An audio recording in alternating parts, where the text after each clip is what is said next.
bruxisme qui se caractérise généralement par des grincements de dents. Et c'est souvent la nuit, hein, c'est inconscient chez les personnes qui sont atteintes de ce symptôme, le bruxisme.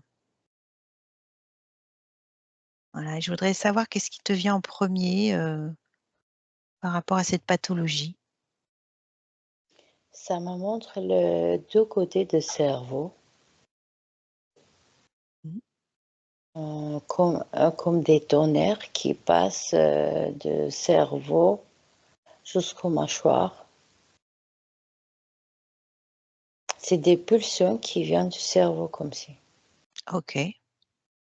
Et tu arrives à voir de quelle zone du cerveau? Bah, c'est ça justement, je vois les 2 côtés, gauche et droite. Donc c'est pas du Non, tout attends, l'arrière. non, non, attends, c'est pas ça. Je sais pas pourquoi, peut-être, tu vas voir la réponse. Côté gauche, trop petit. Ah non, droite, trop petit.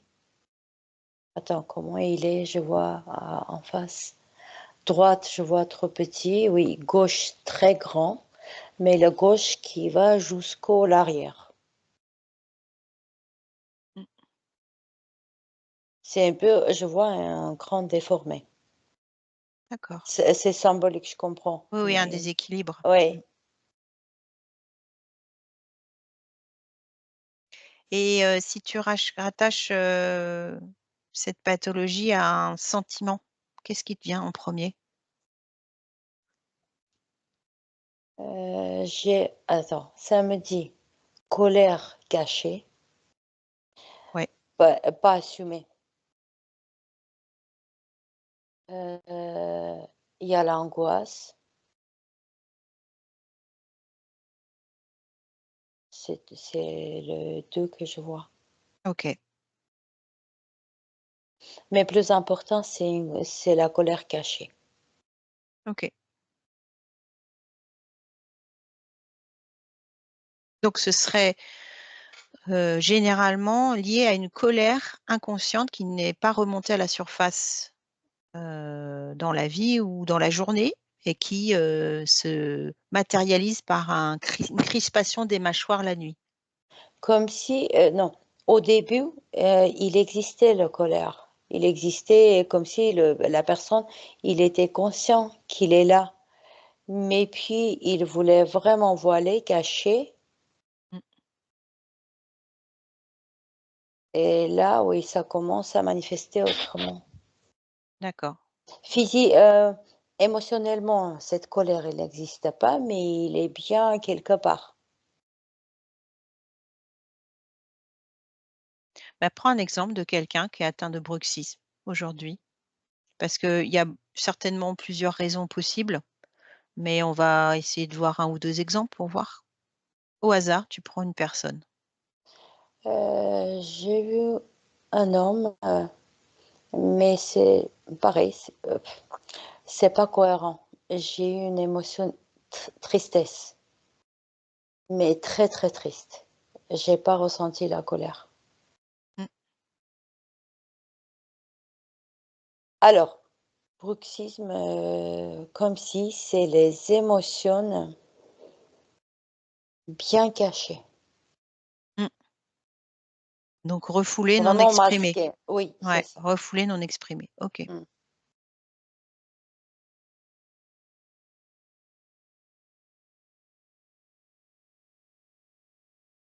Alors, il faut savoir que dans le livre de Jacques Martel, hein, sur les émotions, le bruxisme, c'est bien ça, c'est une colère inconsciente ou une tristesse ou une colère réprimée. Il y a les deux, la colère et la tristesse.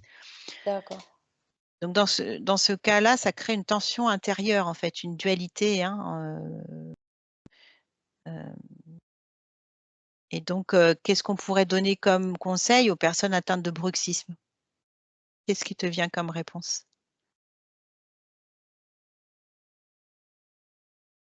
C'est, on peut pas travailler avec le mental. C'est vraiment avec l'inconscient qu'il faut travailler. Mm.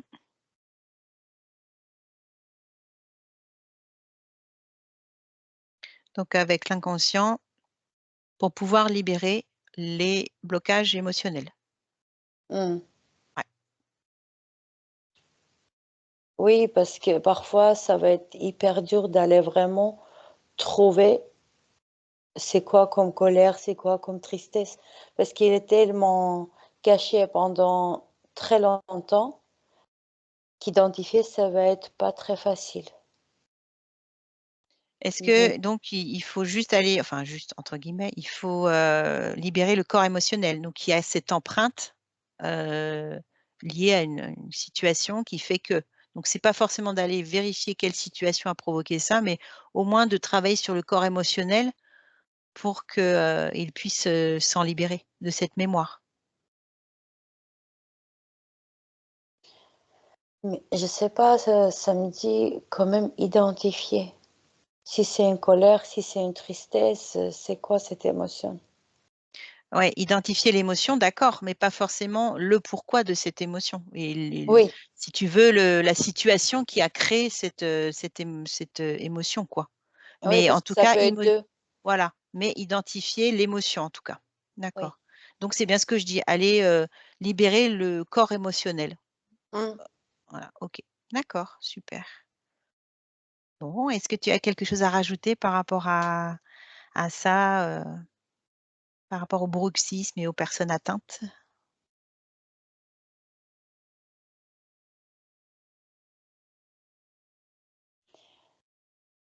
Je vois que si quelqu'un,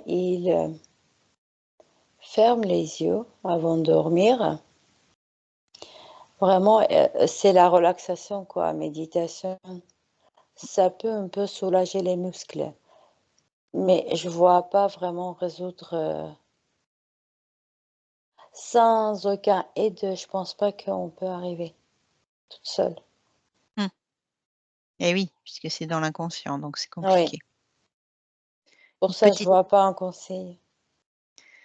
une petite séance d'hypnose Oui, parce que ça travaille sur l'inconscient. et voilà, Pour ça, exactement. je dis oui, ça Mmh. peut être très efficace. Voilà, ça Ouais. match? OK, ça match. Mmh. Super et peut-être, exprimer, trouver plus de facilité à exprimer ses émotions, en fait. Mmh. Exprimer, ça me montre, ça va pas libérer vraiment totalement. On prend conscience, on sait, mais c'est vraiment très, très profond. Mmh. Je comprends, ouais. OK, parfait. Bon, merci Christina pour ce sujet. Merci Valérie pour ce sujet. Toute l'équipe d'Univers l'hypnose vous invite à faire preuve de discernement, car chaque télépathe a sa propre perception en fonction de son référentiel. Il n'existe pas de vérité unique et notre approche est purement expérimentale. Merci.